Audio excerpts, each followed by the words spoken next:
I have always been the most special person in Jackson's heart, but on the first day I returned home, I stumbled upon his engagement party, seeing him holding his fiancée's hand and saying with a face full of happiness, "Emily is the best person I've ever met in my life, and I will protect her and our children with my life." He seemed to have forgotten that just 3 months ago. He had said he would marry me when I returned. When I confronted him about this, he said that Emily's father was willing to support my company's IPO, and he wanted to provide me with a better life. Later, I had an abortion. He was furious, punching the wall and pointing at me, shouting, "That was my child. How could you do this?" I smiled at him, but my child doesn't need a father who relies on a woman to support him. At the engagement party, Jackson looked happy, thanking Emily for giving him the chance to take care of her. He said today was the happiest day of his life. But I'm not Emily. My name is Sophia. An hour ago, I returned to the country alone, feeling very happy. I didn't tell Jackson I had come back, nor did I mention that I was pregnant with our baby. I thought he would be so happy he wouldn't know how to react. After all, not long ago when he came to find me, he took out a necklace from his pocket and told me it was something his mother had left for the Smith family's daughter-in-law. I lowered my head, blushing, and asked him to help me put it on. What I didn't expect was that the same necklace was now hanging around the neck of his fiancée. "Emily." The MC held the microphone and spoke fluent Mandarin. He mentioned that Mr. Jackson and Mtks Emily had known each other for half a year and were about to walk down the aisle, which was enough to prove how deep their love was. Today, many of Jackson's friends had come to the venue. Let's take a look at what kind of person Mr. Jackson is in their eyes. I was still staring at Jackson's face in a daze when suddenly the camera focused on me. I took off my sunglasses and mask, with a look of surprise on Jackson's face. I took the microphone and gave him a smile, but my heart felt cold. The scene suddenly became lively. Who is that woman? Could she be Jackson's mistress? His golden bird, I couldn't help but laugh. Jackson and I have known each other for 7 years and dated for 5. Later, due to family reasons, I went abroad. And Jackson broke up with me, claiming that long-distance relationships don't work. Actually, his friends all knew he still had feelings for me, often joking that I was his white moonlight. A year ago, we reconciled, and he would come abroad to visit me whenever he had time, spending a short yet happy weekend together. But now, how had I become the one destroying their happiness? Some people who recognized me looked awkward and asked, "Isn't Sophia abroad? How did she come here? Did Jackson not tell her about the engagement, really? How could he say such a thing? Given Sophia's personality, she would definitely cause a scene if she found out." That's right, Jackson definitely didn't tell me about the engagement. How could he dare? If I hadn't contacted a friend I was still on good terms with before leaving the country, I probably wouldn't know anything about it now. Emily quickly sensed the hostility in my eyes. She smiled and asked Jackson, "Jackson, what's going on?" A flash of panic crossed Jackson's face, but he quickly regained his composure. He glanced at me, his eyes filled with warning. But he turned away, gently wrapped his arm around Emily's waist and spoke in a soft tone, saying he didn't know her. Probably just some crazy woman causing trouble. The mocking laughter around me suddenly became fuzzy in my mind. I was only a few meters away from him, but it felt like we were worlds apart. Jackson and I met in college. Back then, he wasn't the famous Jackson he is now. He was just an ordinary student working part-time jobs to make ends meet. I thought he was great the first time I saw him. I had been spoiled my whole life and was very confident, but in front of Jackson, I felt a bit insecure. In my eyes, he was like the moon in the sky, a shining star. He performed exceptionally well in debates and even spent his summer vacation volunteering as a teacher in a poverty-stricken area. His excellence made me feel a bit inferior, but I still mustered the courage to pursue him. Fortunately, after half a year, he finally gave in to my feelings.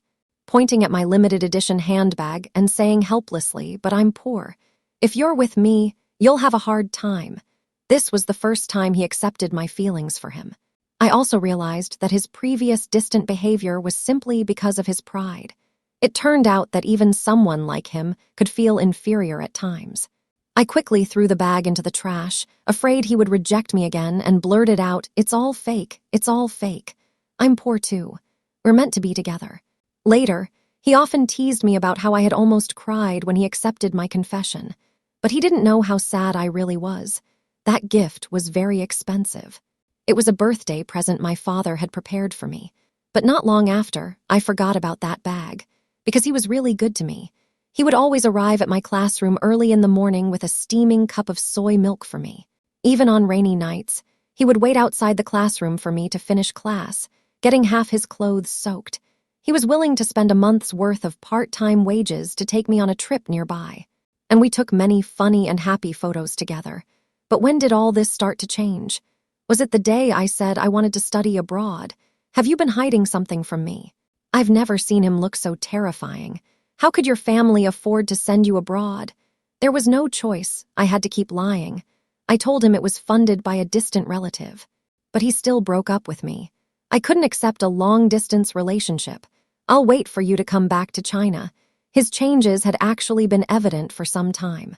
Near graduation, I heard he was close with the school board chair's daughter, and he was vying for the only on-campus job opportunity. I also heard he specially sent local specialties to his senior, who was a vice president, while he was applying for jobs everywhere. We had argued before, but he said, "If you can't help me, don't cause me trouble.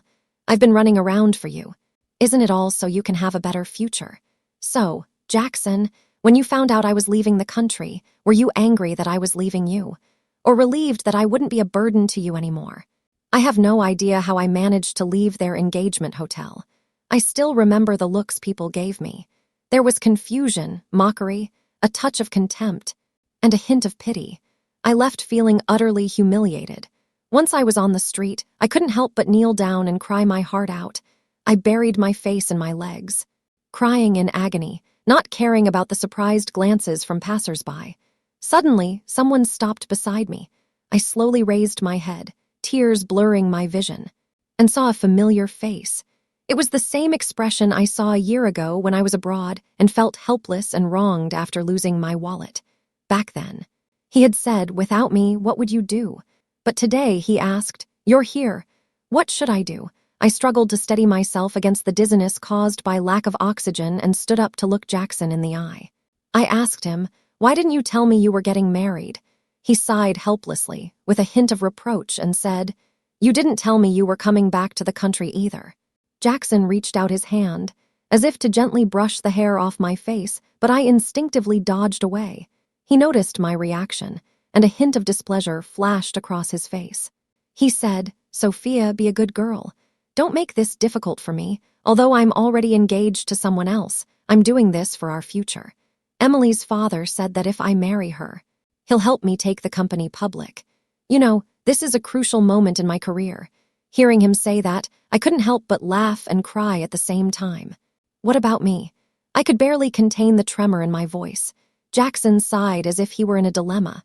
Actually, I had planned to divorce her after a few years. And by then, you'd be abroad. But now that you're causing such a scene, we can't keep our relationship so open anymore. I looked at him in surprise and couldn't help but ask, "Are you saying you want me to be your lover?" That was a bit direct. Jackson furrowed his brows. Emily already knew about us. She said she understood me. But you shouldn't take it too far. Though he claimed he was just using Emily, the admiration and tenderness on his face when he mentioned her were things he wasn't even aware of. I couldn't contain the anger in my heart anymore. I suddenly raised my hand and slapped Jackson across the face. "Get out of here." He covered his face, looking pale, and said, "Sophia, I advise you not to be so arrogant. Your family background is average. Besides being young and beautiful, what else do you have? If you leave me, you might not even be able to support yourself." After saying that, he turned and left, coldly warning me not to bother Emily, as she was now pregnant with his child. "If you go bother her, don't blame me for being ruthless." Watching his ruthless back, my anger was about to boil over. I'm not the type to cling to someone. As long as Jackson is honest with me, I won't keep pestering him. But he shouldn't have lied to me, and he shouldn't have made me feel ashamed. The pregnancy test results are still in my bag. I was going to tell him something, but now I don't think it's necessary. I don't know where Emily got my contact information. She called me and asked me to meet her at a cafe. We chose a seat by the window. Jackson had already made things clear to me. Her right hand gently caressed her abdomen. Who hasn't had impulsive moments when they were young? But since all that's in the past, there's no need to keep dragging it on. You left him because he was poor. What right do you have to go back to him now? I suddenly felt a bit sorry for Emily. She's just like I was back then, completely confused by Jackson. Is that what he told you? I asked with a cold smile. How he told me doesn't matter. What matters is that you don't bother him anymore, Emily said as she took a card out of her bag and pushed it toward me. I've seen girls like you before. You're just using the excuse of an old relationship to climb the social ladder. This card has 200,000 yuan. Take the money and you'll never see me again. Her situation is even worse than mine. Even though she knows her fiancé is still in contact with another woman, she still chose to help him solve his problems. I gave her a cold glance and was about to stand up and leave. But as I passed by her, she suddenly grabbed my arm and whispered, "Are you asking for trouble?" Emily's face immediately revealed a calculating expression. I instinctively sensed danger, but I was too slow. She tightly grabbed my hand and suddenly pulled me toward her. Before I could react, she slammed me hard against the table. Others watching thought it looked like I had pushed her after an argument. Her stomach hit the table, and she fell to the ground, clutching her stomach and crying out in pain, saying it hurt and her stomach felt unwell. Just then, the cafe door suddenly swung open. Jackson stormed in, grabbed my hair without saying a word, and threw me to the ground. Apparently not satisfied, he kicked me hard in the stomach. He had warned me not to cause trouble for Emily. This was truly asking for trouble. A sharp pain shot through my lower abdomen. I clutched my stomach and screamed in agony on the floor. But Jackson said, "You're not pregnant. Why are you acting like this?" He turned around, picked up Emily, and prepared to leave. At that moment, other customers in the cafe suddenly shouted, "Are you okay? You're bleeding." I realized that there was a large pool of blood beneath me. On the white marble floor, it stood out vividly. Jackson froze, stiffly turning his head to see the pool of blood, his face filled with shock. "Sophia." When I woke up again, I found myself in the hospital. Looking up, I saw Jackson's concerned gaze. Shouldn't he be with Emily? "What are you doing here? You're awake." Jackson's voice was hoarse, sounding like he hadn't rested well. I instinctively placed my hand on my lower abdomen. But since the pregnancy was still early, there were no noticeable changes. "Don't worry, the baby is fine." Jackson sensed my thoughts and responded immediately. I turned my head away, not wanting to look at him. "You're pregnant? Why didn't you tell me?" Jackson's tone betrayed his unhidden joy. "Thank goodness the baby is okay. Otherwise, I would have regretted it forever. What's the point of telling you? Could you go and break off your engagement with Emily? Even if you did, I still wouldn't feel right about it." Jackson saw that I wasn't responding and felt a bit awkward, but he continued, "Pregnancy can make emotions unstable. So I won't hold it against you for hurting Emily. She's still unconscious, but at least the baby is okay."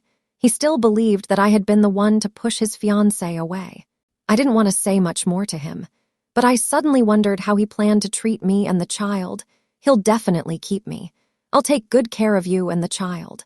Jackson's expression was serious, just like every time he swore to me, but this time the situation was a bit complicated. He sighed, as if he had really encountered a major problem. "I want to tell Emily that the child has miscarried. That way, she won't be angry with you anymore. Once you've rested, just go back to the country obediently. I'll handle things here and come find you. How about that? Looking at the person I once loved every day, now using such hollow excuses to keep hurting me. My heart aches so much I can barely breathe. Why are you crying?" Jackson's eyes held a tenderness I recognized well. He said crying too much isn't good for the baby. "So, Jackson, are you doing this for me or for the baby?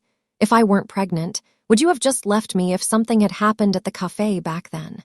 Let's break up. Unlike the intense arguments before, I feel calm now. 7 years of love have grown into a big tree. When emotions reach their peak, it collapses with a loud crash, leaving behind a pile of rubble. The sound of cicadas fills the air outside, and the tree shadows sway. Jackson, that was the sapling you planted with your own hands back then. And now it won't sprout." But he seemed a bit panicked. In the past, when we argued, I did mention breaking up, but it was always out of anger and tears. Not as calm as today. "Don't leave me. He whispered painfully, clutching my hand tightly as if I might disappear at any moment. I was wrong before. I shouldn't have spoken to you like that.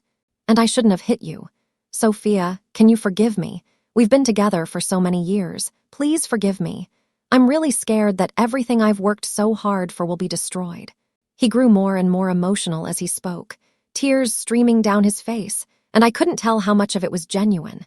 Then just break up with Emily. But before I could finish, Jackson interrupted me urgently. Don't push me, Sophia. I gave a cold laugh. I had already guessed this would happen, but I didn't expect his heart had already made such a decision. Jackson's phone alarm went off. He glanced at the time and looked guilty. Sophia, I have to go now.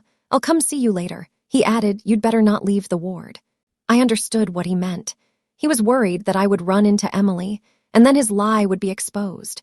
But Jackson, there's no such thing as a free lunch in this world.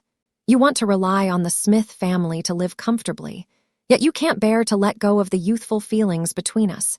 In the end, you'll end up with nothing. That night, I was discharged from the hospital. My father had worked tirelessly in the business world for half his life.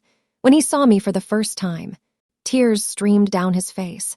He already knew the whole truth, but he didn't blame me or ask about Jackson.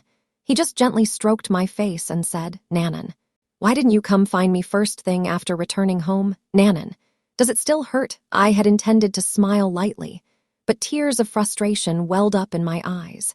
I threw myself into my father's arms and cried bitterly. Dad, I was wrong. You never approved of me being with Jackson from the start, based on his understanding. Jackson was extremely selfish and would stop at nothing to achieve his goals. I insisted on being with him. With no other option, my father threatened to disown me to force me to study abroad. He was worried that I would marry him without hesitation once I graduated. But I wasn't afraid, because my father was there. He could take care of the child after it was born. I shook my head firmly. I wouldn't give birth to this child, even though he hadn't done anything wrong. My father nodded helplessly, supporting all my decisions. After I cried myself out, my father comforted me like he did when I was a child. He pulled out a lollipop from his pocket, tore open the wrapper, and held it to my lips. Are you done playing? It's time to go to work at the company, isn't it? Dad is getting old. He should enjoy his golden years. I could taste the sweetness on my tongue. Over the years with Jackson, I didn't neglect my studies. Following Dad since I was young, I've learned some business skills, after working at the company for a few more years. I'm sure I'll be able to help Dad solve his problems soon. Seeing me nod obediently, Dad smiled happily. But just then, his phone rang suddenly. What's going on? Dad's tone turned cold instantly. His authority made even his daughter feel afraid. He demanded that the trending topic be removed no matter what. He hung up the phone, and his eyes once again showed concern. I vaguely felt that this matter had something to do with me. Sure enough, Jackson was being too much. He placed his phone in front of me, showing a screenshot of the trending topic sent by his assistant. The content showed a woman causing a scene at the engagement party of Smith's daughter. And there was my photo. The comments were filled with accusations, and everyone was confused by the headline, thinking I was the one who ruined Jackson and Emily's relationship. In reality, the photo was clearly a surveillance screenshot from the hotel, and it was taken quite well. In the photo, I looked displeased, as if I was someone who didn't want to see others happy and was secretly scheming to climb the social ladder. There was no need to guess. This photo must have been leaked by Emily.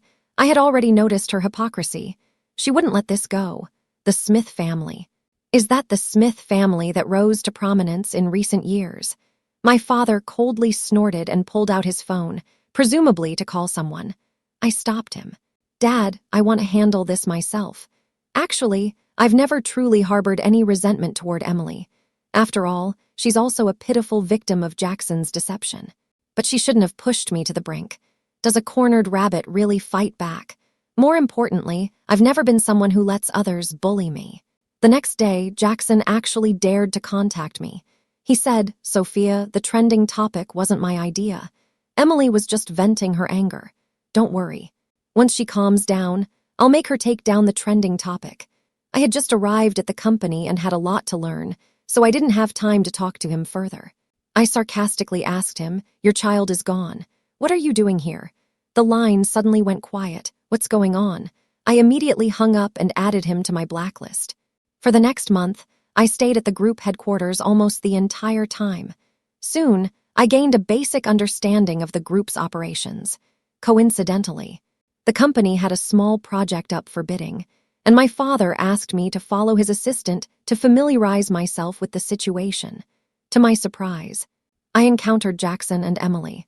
As soon as she saw me, Emily displayed obvious hostility, gripping Jackson's hand tightly. She glanced at John beside me and teased, "You've already climbed so high, somehow familiar." Jackson seemed a bit awkward at first, but he eventually agreed with Emily. Maybe it was because I had blocked him for a month, which had pushed his anger to its peak. He must be in his 40s, right? "Sophia, why are you being so hard on yourself?" John instinctively tried to step in front of me, but I signaled him to step back with my eyes. Surprisingly, this gesture seemed to make Emily and the others even more suspicious. "I think you must be someone important to be participating in Sophia Group's bidding." She still didn't recognize John, probably because someone like her rarely appears in such settings. "I'm just warning you not to get fooled by her. Sophia is someone who often flirts with others. You might not be the first." I smiled and casually asked, "Are you here for the bidding as well?" "This doesn't concern you." Jackson frowned and said seriously, "This isn't a place you should be." Suddenly, he seemed to think of something and looked at me with a scrutinizing gaze, asking, "You didn't know I was here for the bid. Did you? Did you come here to cause trouble?" I almost laughed at his vivid imagination. I was a bit curious to see his reaction when he found out I was the sole heir of the Sophia Group. But Jackson didn't let it go. With half an hour left before the bid, John and I were chatting on the balcony, discussing some details. Jackson suddenly interrupted me. He seemed to have sneaked out from Emily's place, glancing back occasionally along the way, afraid of being followed. As soon as I saw him, my smile vanished. "Sophia, I suggest you leave immediately and break up with this man," Jackson said angrily. I raised my eyebrows, finding it amusing, and asked him, "Why do you say that?" He glanced at John and whispered to me, "I don't believe this old man would stay with you knowing you're carrying my child." He reminded me, the child was too young for surgery back then. Now that I think about it, the time is almost up. Seeing I didn't react, Jackson turned his anger toward John. "I advise you not to provoke her. She's not someone you can handle." John was an old man by my father's side. Someone like Jackson rarely had the chance to meet him. John gave him a cold glance. I could sense his helplessness. Jackson realized he was being looked down upon, and the gloom on his face grew more evident. He raised his fist, as if to hit John, but before he could, he heard John speak. "Hey, what brings you here?" Jackson's hand froze in midair, and a curious expression appeared on his face. It seems like Sophia Group is really serious about this bidding process. The man who arrived was a middle-aged man I didn't recognize. He greeted John politely. "John from Sophia Group?" Jackson finally realized who the man in front of him was and awkwardly lowered his hand. His expression was a bit tense. However, John's next words completely stunned him. "The young lady has returned from abroad, so I brought her along to familiarize herself with the business." The bidding process went smoothly. I noticed that many of the domestic companies had submitted unique bid proposals, except for Jackson. He and Emily were sitting in the audience, looking a bit dazed, especially Jackson, who stared at me intently without moving, failing to submit his bid documents on time. Emily seemed to notice his odd behavior and tried to strike up a conversation with him, but he didn't even acknowledge her. Finally, she turned away angrily.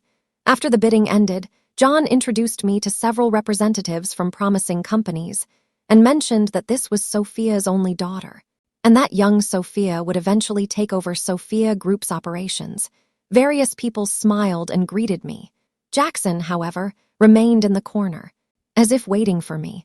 After the small talk, I walked straight out the door without glancing at him, but he followed me without a care. "Sophia, how could you be the heiress of the Sophia Group? You've been deceiving me all these years." Jackson's face showed some reproach, but more surprise. "When would you be available to take me to meet your uncle?" At that moment, Jackson looked like a typical businessman, no different from the people who had been surrounding me earlier. I suddenly felt a bit dazed.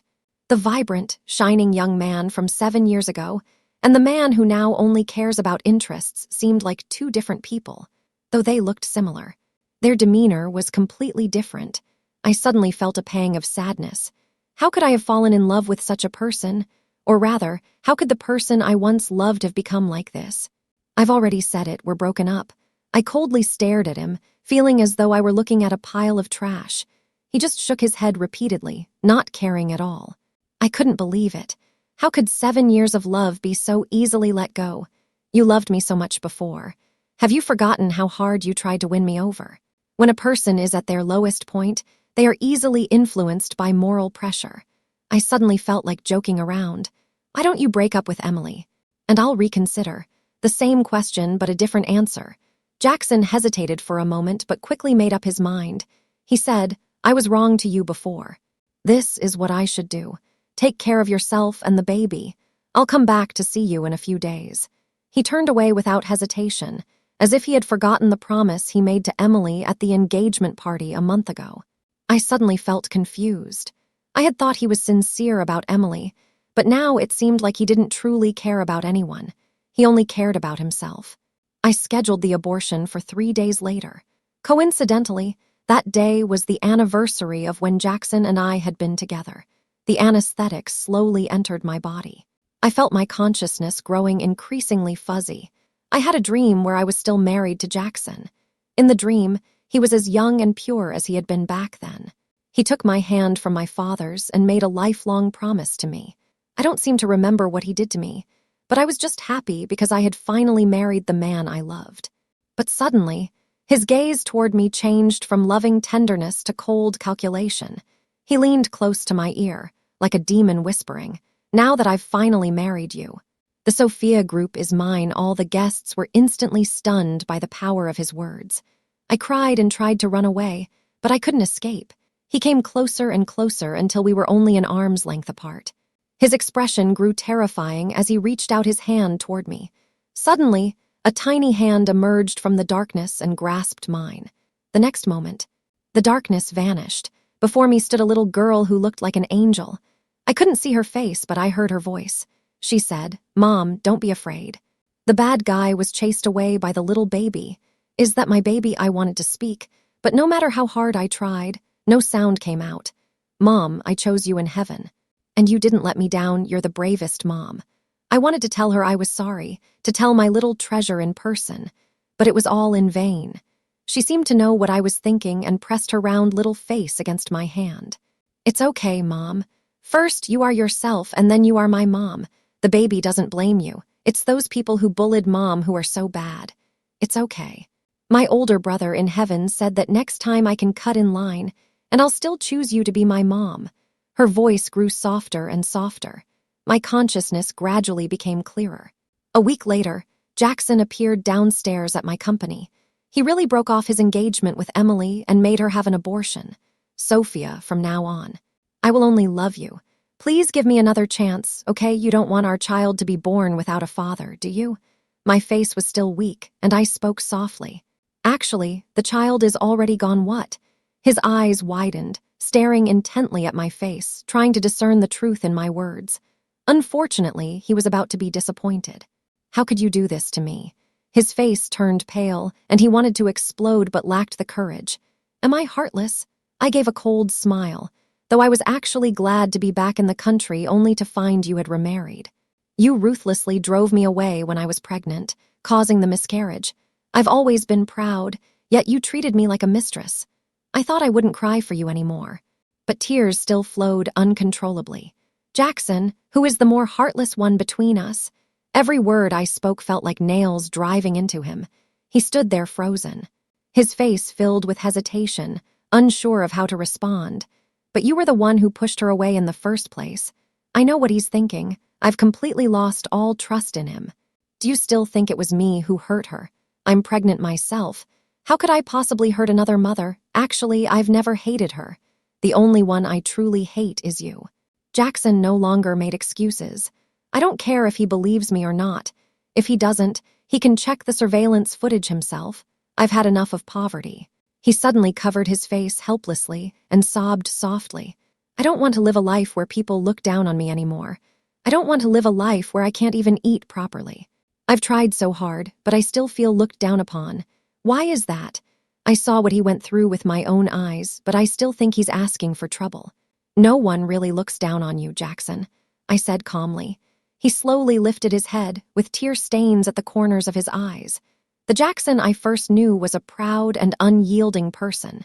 Like a sword, striving to carve out a path for himself in this world. Even the people around me speak of you with admiration and praise. Jackson, I have never looked down on you. I paused, struggling to control my emotions. But things are different now. You've been blinded by greed. You already have so much, yet you still want more. You abandoned me for Emily for your own gain, and now you're abandoning her for me. What's the difference? Jackson heard my words and shook his head sadly. No, at first I did want more. But just now I suddenly felt regret, Sophia. He called my name softly, just like before. I suddenly thought of how much you feared pain, and how much you must have suffered during the abortion procedure alone. Sophia, I truly regret it.